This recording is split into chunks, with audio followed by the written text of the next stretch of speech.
나 이발사 양반, 노인네 머리가 왜 그렇게 빨리 자라는 줄 아나?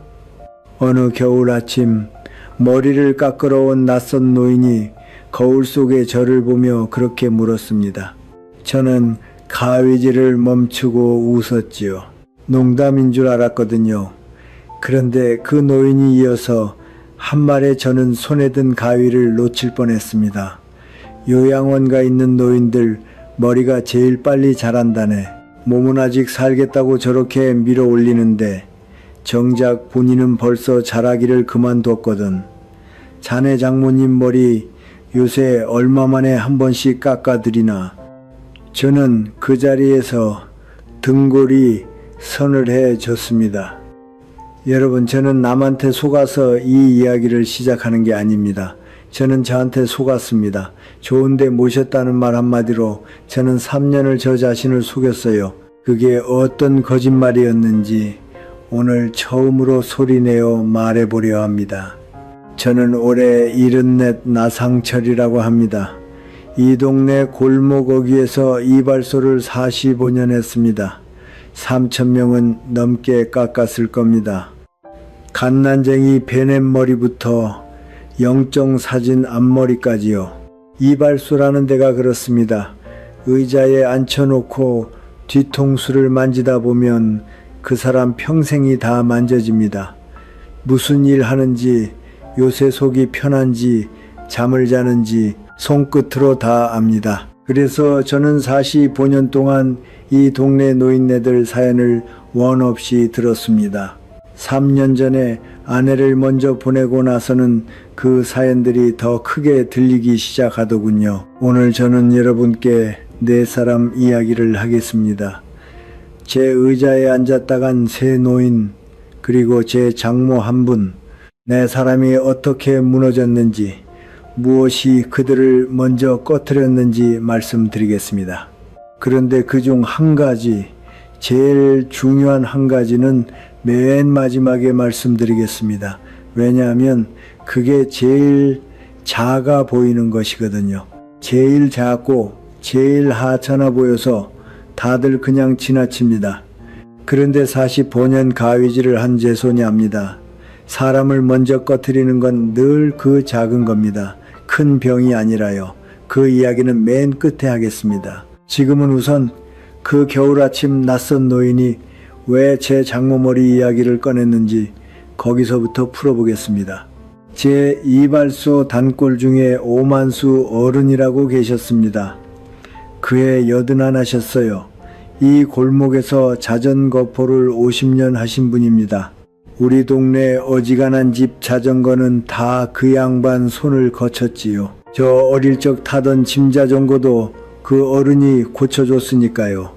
손이 어찌나 야무진지 바람 빠진 바퀴에 펌프를 몇 번 꽂았다 빼면 새 자전거처럼 팽팽해졌습니다. 그 펌프가 아주 오래된 물건이었어요. 나무 손잡이가 손때에 반질반질하고 쇠통에는 50년 세월이 시커멓게 앉아 있었습니다. 어른은 그 펌프를 가게 문 옆에 늘 세워뒀지요. 지팡이처럼요. 손님이 오든 안 오든 아침이면 그 펌프부터 한번 잡아보고 하루를 시작하는 양반이었습니다. 그런데 자식들이 가게를 접게 했습니다. 아버지 연세에 무슨 일이냐고 넘어지시면 큰일이라고요. 틀린 말은 아니지요. 80이 넘으셨으니까. 가게 자리를 편의점에 세를 주고 어른은 아들네 근처 요양원으로 들어가셨습니다. 한 달에 140만 원짜리라고 하더군요. 방에 텔레비전도 크고 밥도 하루 세끼 꼬박꼬박 나오고요. 가게 접던 날 어른이 마지막으로 제 이발소에 오셨어요. 머리를 깎으며 그러시더군요. 상철이 자네, 그 펌프 자네가 좀 맡아주게. 자식들은 고물이라고 버리라는데 나는 못 버리겠어. 저는 웃으며 받아뒀습니다. 별 생각 없이요. 어른이 이러셨어요. 거기서는 손에 기름 한 방울 안 묻히고 편히 있으라는데 나는 그게 왜 이렇게 겁이 나는지 모르겠네. 저는 그 말을 그냥 흘려들었습니다. 좋은 데 가시는데 겁날 게 뭐 있냐고요. 한 달에 한 번 제가 요양원으로 가위 들고 찾아가 머리를 깎아 드렸습니다. 처음 두어 번은 괜찮아 보이셨어요. 그런데 석 달째 갔을 때 어른이 저를 보시더니 이러시는 겁니다. 상철이, 나 요새 손이 자꾸 근질거려. 뭘 좀 만지고 싶은데 만질 게 없어. 여기는 손댈 게 하나도 없어. 다 반듯하고 다 새 것이라. 저는 그때도 웃었습니다. 좋은 것 아니냐고. 이제 좀 쉬시라고요. 그 다음 달에 갔더니 어른이 말수가 확 줄어 계셨어요. 머리를 깎는데 뒤통수 살이 손에 물렁하게 잡히더군요. 사람이 살이 빠지면 뒤통수부터 빠집니다. 45년 만진 제 손이 압니다. 저는 그제야 좀 이상했지요. 어른 밥은 잘 드세요? 물었더니 요양보호사가 대신 대답하더군요. 어르신이 요새 반공기도 못 비우세요. 낮에는 내내 주무시고요. 그 겨울에 어른이 가셨습니다. 병명도 없었어요. 검사를 해도 큰 이상이 없다는데 그냥 시들듯이 가셨습니다. 들어가실 때 10년은 더 사시겠다던 양반이 5달 만에요. 장례를 치르고 저는 제 이발소로 돌아왔습니다. 문 옆에 세워둔 그 펌프가 눈에 들어오더군요. 저는 그 펌프를 한참 들여다봤습니다. 손잡이는 여전히 반질반질한데 이제 그걸 잡을 손이 없었습니다. 그때 저는 아내 생각이 났어요. 아내가 살아있을 적에 그러곤 했거든요. 여보, 나는 당신 이발소 청소하는 게 제일 좋아. 바닥에 떨어진 머리카락 쓸어 담을 때가 제일 마음이 편해. 저는 그게 무슨 소린가 했습니다. 그깟 청소가 뭐가 좋다고요. 그런데 이제 압니다. 아내는 청소를 좋아한 게 아니었어요. 자기가 이 가게에 아직 쓸모가 있다는 걸 그 빗자루로 확인하고 있었던 겁니다. 여러분, 사람이 밥을 안 넘긴다고 다 아픈 게 아닙니다. 넘길 이유가 없어서 안 넘기는 사람도 있습니다. 오만수 어른이 그랬어요. 그 어른한테 필요했던 건 140만 원짜리 방이 아니었습니다. 아침마다 잡을 펌프 하나였어요. 두 번째로 말씀드릴 분은 문분옥 여사입니다. 그해 78이셨어요. 우리 이발소 건너편 골목에서 국수집을 40년 하신 분입니다. 손칼 국수를 밀어 파셨지요. 여름이면 콩국수, 겨울이면 김치말이. 그 집 국수 먹으러 옆 동네에서까지 사람이 왔습니다. 그 여사한테는 홍두깨가 하나 있었어요. 팔뚝만한 박달나무 홍두깨였습니다. 40년을 밀어서 가운데가 반들반들 달아 있었지요. 새벽 5시면 그 홍두깨로 반죽 미는 소리가 골목에 울렸습니다. 저는 그 소리에 잠을 깨서 이발소 문을 열곤 했어요. 그 소리가 우리 골목시계였습니다. 그런데 여사가 무릎이 상해서 더는 서 있질 못하게 됐어요. 국수집을 접고 딸이 모시겠다고 나섰습니다. 처음엔 딸네 집에 계셨어요. 그런데 딸도 직장을 다니니 낮에 혼자 계시는 게 걱정이라 결국 요양원으로 모셨습니다. 시내에서 제일 깨끗하다는 곳으로요. 로비에 큰 수족관이 있고 물고기가 헤엄치는 그런 데였습니다. 딸이 그 홍두깨를 버리려고 했대요. 그런데 여사가 그것만은 안 된다고 방에 새워만 두겠다고 우기셔서 가져가셨답니다. 저는 그 여사 손주 머리를 깎아주던 인연으로 요양원에 문병을 갔습니다. 갔더니 여사가 침대에 걸터앉아 그 홍두깨를 무릎에 얹고 계셨어요. 저를 보시더니 그러시더군요. 이발소 양반 왔는가? 나는 여기서 아침에 눈을 떠도 할 일이 없어. 40년을 새벽 5시에 일어난 사람이 여기서는 5시에 눈을 떠도 그냥 누워있어. 일어나서 밀 반죽이 없으니까. 저는 뭐라 위로를 못했습니다. 좋은 데 계시니 편하실 거라는 말이 목구멍에서 안 나오더군요. 여사가 이러셨어요. 여기 국수는 다 불어터진 기계국수야. 내가 주방에 가서 한 번만 밀어보자고 했더니 위생이 어쩌고 하면서 못 들어오게 하대. 손님한테 파는 것도 아니고 내 손으로 한 그릇 말아먹겠다는데도 안 된다는 거야. 그러면서 여사가 홍두깨를 쓰다듬으셨어요. 이게 이제 방망이지 뭐. 밀개 없으면 그냥 나무 토막이요. 그 말이 어찌나 선을 하던지요. 밀개 없으면 그냥 나무 토막. 저는 그게 홍두깨 이야기인 줄만 알았습니다. 그게 사람 이야기인 줄은 한참 뒤에야 알았어요. 문병을 다녀오고 저는 잠이 안 왔습니다. 아내 생각이 또 나더군요. 아내는 김치를 참 잘 담갔어요. 해마다 김장철이면 온 집안의 고춧가루 냄새가 진동을 했습니다. 그런데 아내가 병으로 몸져 눕고 나서 제가 그랬거든요. 여보, 김치는 이제 사 먹자. 당신 몸도 안 좋은데 무슨 김장이냐고요. 좋은 마음으로 한 말이었습니다. 그런데 그해 겨울, 내가 저한테 그러더군요. 여보, 나는 김장 안 하는 겨울이 이렇게 길 줄 몰랐어. 손이 자꾸 허전해.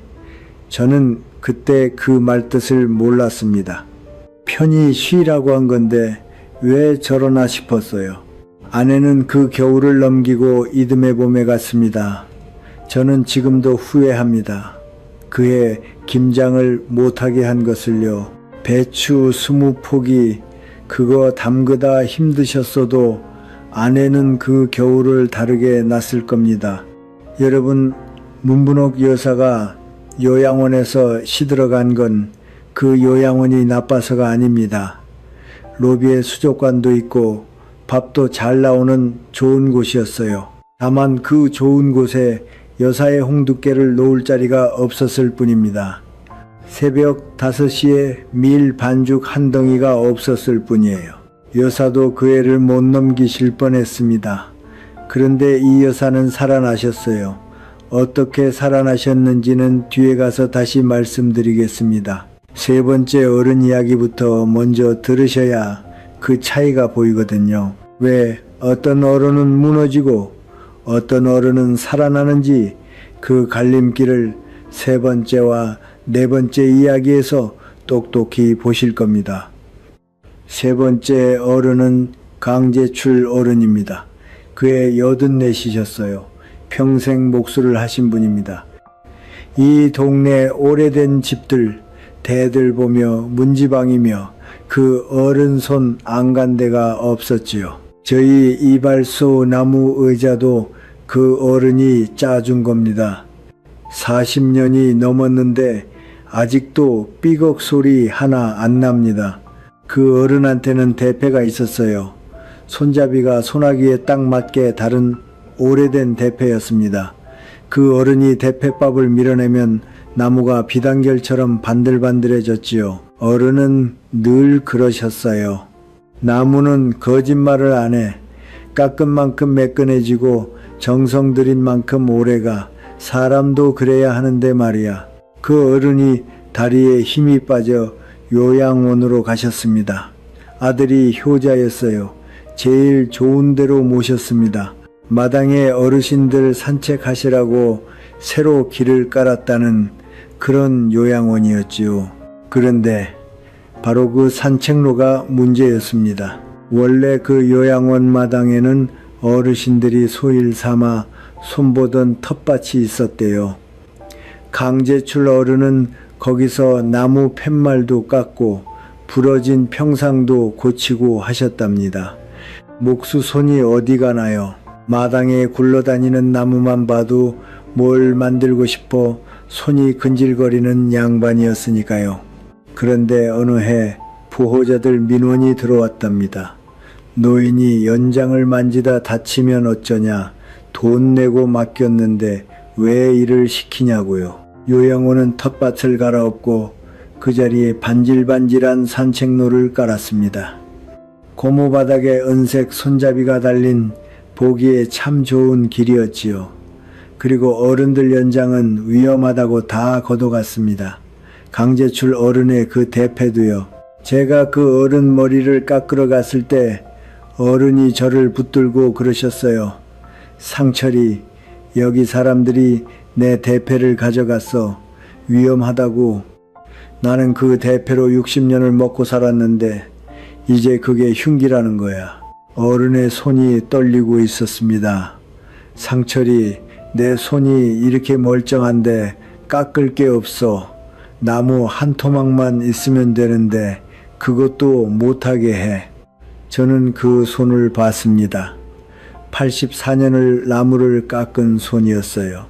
손가락 마디마디에 굳은 살이 박이고 엄지 손톱은 망치에 찧어 시커멓게 죽어 있었습니다. 그 손이 무릎 위에서 갈 곳을 잃고 떨고 있었어요. 어른이 마지막에 이러셨습니다. 상철이, 나는 산책이 싫어. 저 매끈한 길을 왔다 갔다 하는 게 무슨 재미가 있어. 나는 삐뚤어진 걸 반듯하게 깎는 게 재밌지.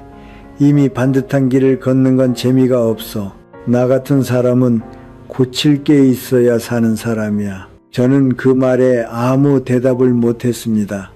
강재출 어른은 그해 가을을 못 넘기셨어요.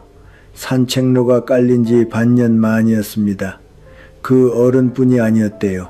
요양보호사 말이 그해 가을에 3분이 가셨는데 셋 다 예전에 텃밭에 나오시던 양반들이었답니다. 매끈한 길이 깔린 자리에서 사람들이 시들었습니다. 여러분, 이쯤 되면 뭔가 이상하지요. 병이 무거운 순서로 가는 게 아니었어요. 저는 이 세 어른을 보면서 병이 아니라 다른 순서가 있다는 걸 어렴풋이 느끼기 시작했습니다. 그런데 그 순서가 뭔지 확실히 안 건 4번째 분 때문이었습니다. 그리고 그 4번째 분이 제가 오늘 이 이야기를 하는 진짜 이유입니다. 4번째 분은 제 장모 정말여 여사입니다. 그해 86이셨어요. 제 장모는 평생 삭바느질을 하신 분입니다. 50년을요 아내를 키운 것도 그 바늘이었습니다.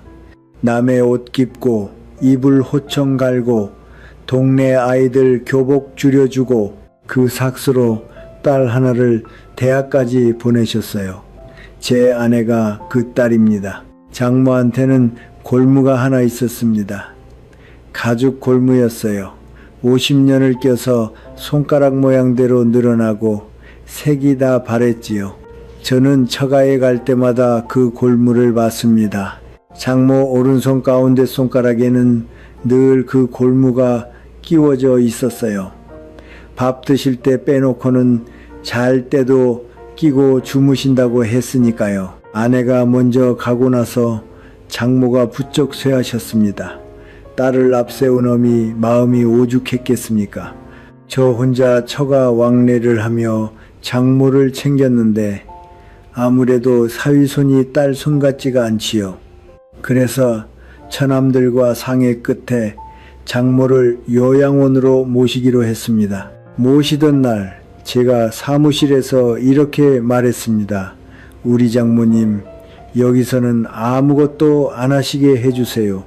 평생 바늘 들고 고생만 하신 분입니다. 이제 손가락 하나 까딱 안 하시게 편히만 모셔주세요. 그 말을 하면서 저는 참 뿌듯했습니다. 사위 노릇 제대로 한다고 생각했어요. 여러분, 저는 그때 제가 무슨 말을 한 건지 몰랐습니다. 저는 장모한테서 50년 바느질을 뺏은 겁니다. 그 골무를 낄 이유를 뺏은 거예요. 편히 모신 게 아니라 사람 노릇을 뺏은 거였습니다. 요양원에 모시고 나서 장모가 변하는 건 순식간이었습니다.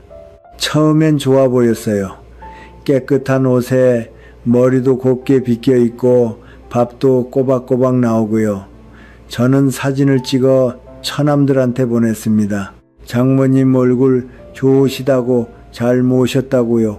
다들 안심했지요. 그런데 2달쯤 지나서 갔더니 장모가 창밖만 보고 계셨어요. 제가 왔는데도 고개를 잘 안 돌리셨습니다. 손을 봤더니 골무가 없었어요. 50년을 끼고 사시던 그 골무가요. 장모님, 골무 어디 두셨어요? 물었더니 이러시더군요. 낄 일이 없는데 골무는 뭐하러 껴? 서랍에 넣어놨어. 저는 그때 등이 서늘했습니다. 낄 일이 없다는 말이 할 일이 없다는 말인 줄을 그때는 몰랐어요. 그냥 편히 계시니 좋구나 했습니다.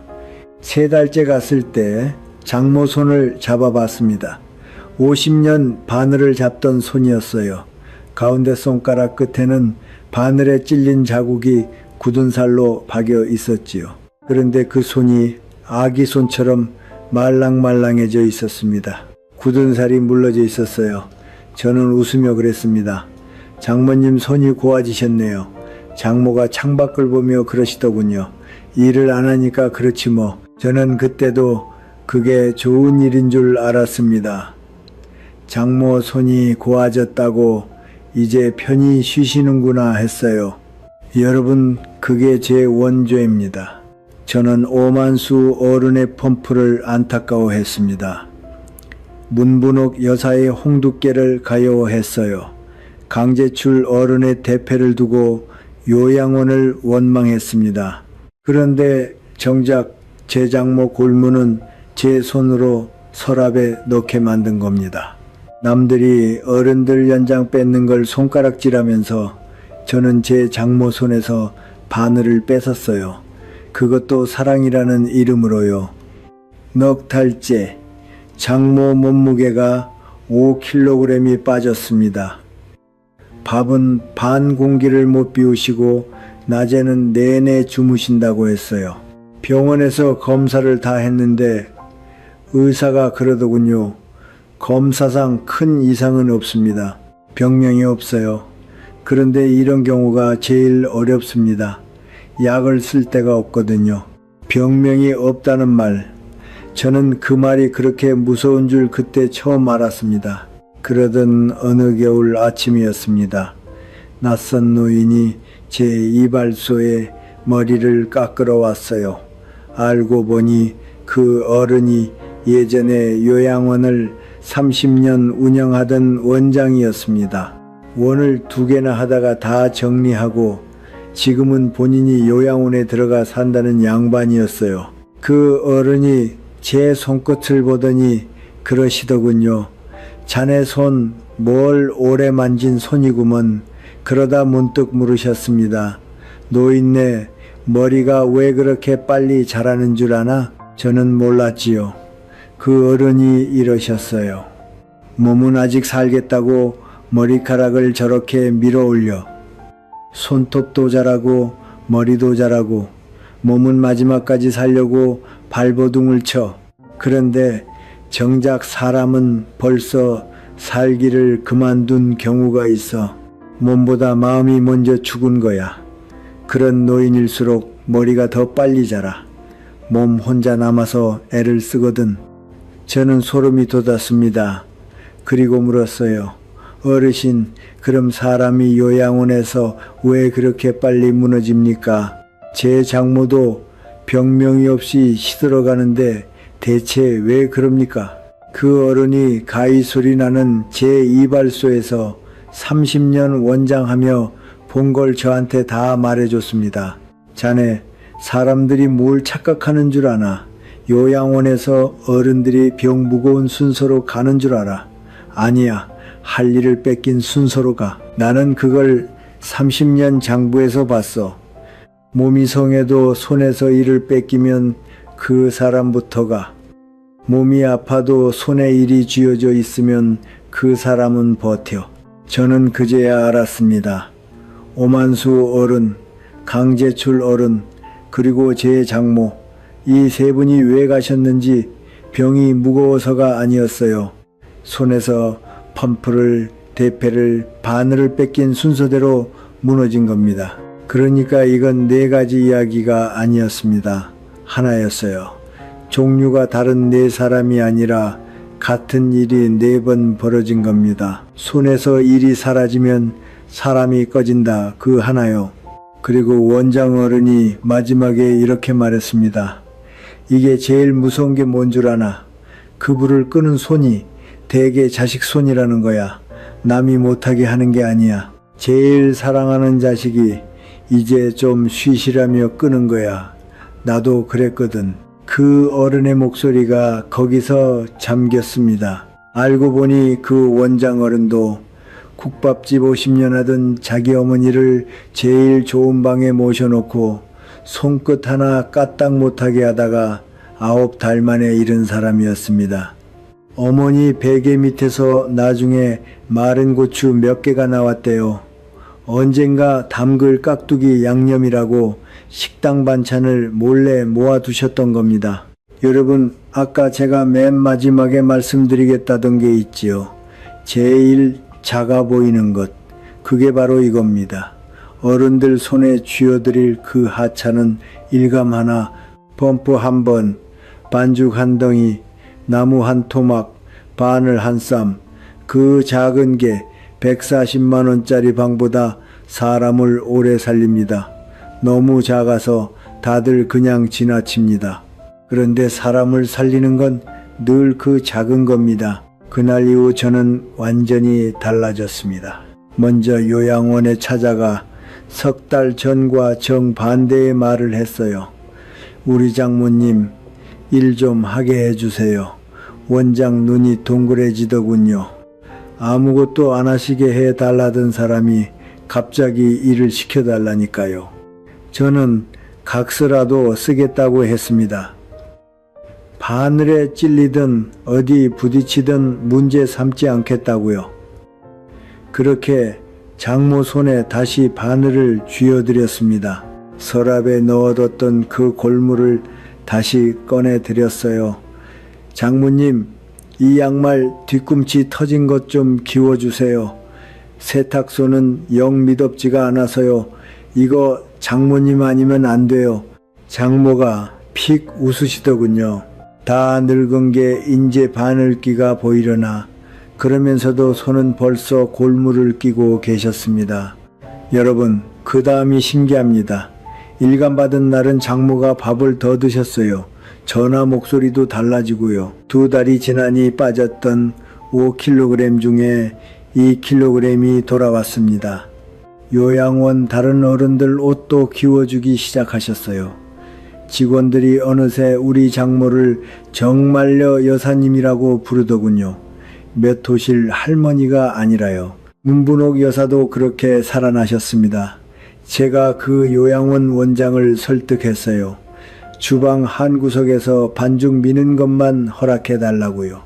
여사가 새벽에 밀가루 반죽 한 덩이를 미는 날은 그날 하루가 다르답니다. 그 홍두깨가 다시 나무 토막이 아니라 홍두깨가 된 겁니다. 이제 여러분 차례입니다. 오늘 제가 드리는 점검 항목을 수첩에 적어두세요.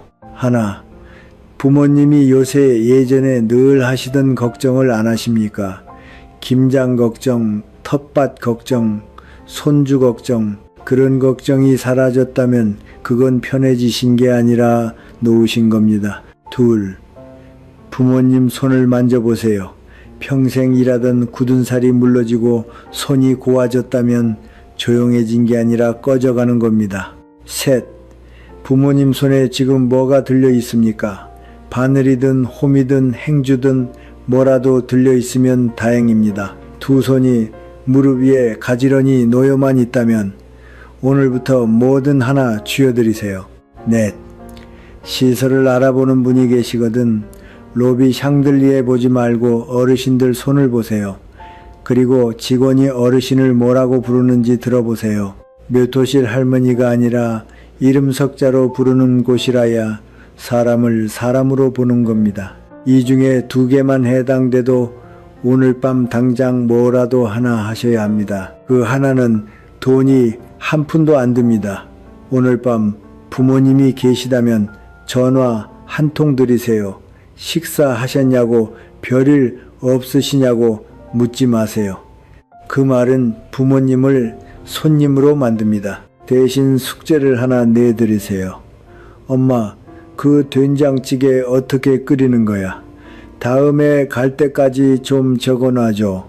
엄마 아니면 아무도 몰라. 이 두 마디면 됩니다. 부모님이 시설에 계시다면 다음에 가실 때 빈손으로 가지 마세요. 터진 양말 한 짝, 단추 떨어진 옷 한 벌 들고 가세요. 그리고 헤어질 때는 숙제를 하나 드리고 오세요. 사람은 다음 주에 할 일이 있으면 다음 주까지 삽니다. 다음 달에 기다리는 사람이 있으면 다음 달까지 살아요. 사람은 쉬라고 하면 눕고 부탁하면 일어납니다. 저는 그걸 장모 골무 하나로 배웠습니다. 오늘 이 이야기가 남의 일 같지 않으셨다면 댓글에 딱 한 가지만 적어주세요. 여러분이 부모님께 내드릴 숙제 하나요. 된장찌개 비법이든 터진 양말이든 손주 목도리든 좋습니다. 다른 분들 댓글을 보다 보면 우리 집에 낼 숙제도 떠오르실 겁니다. 그리고 구독과 좋아요, 알림 설정 부탁드립니다. 요양원에 부모님 모신 친구분이 계시거든 이 이야기를 꼭 전해주세요. 그 한 번의 공유가 어느 어른의 서랍 속 골무를 다시 손가락에 끼워드릴지 모릅니다.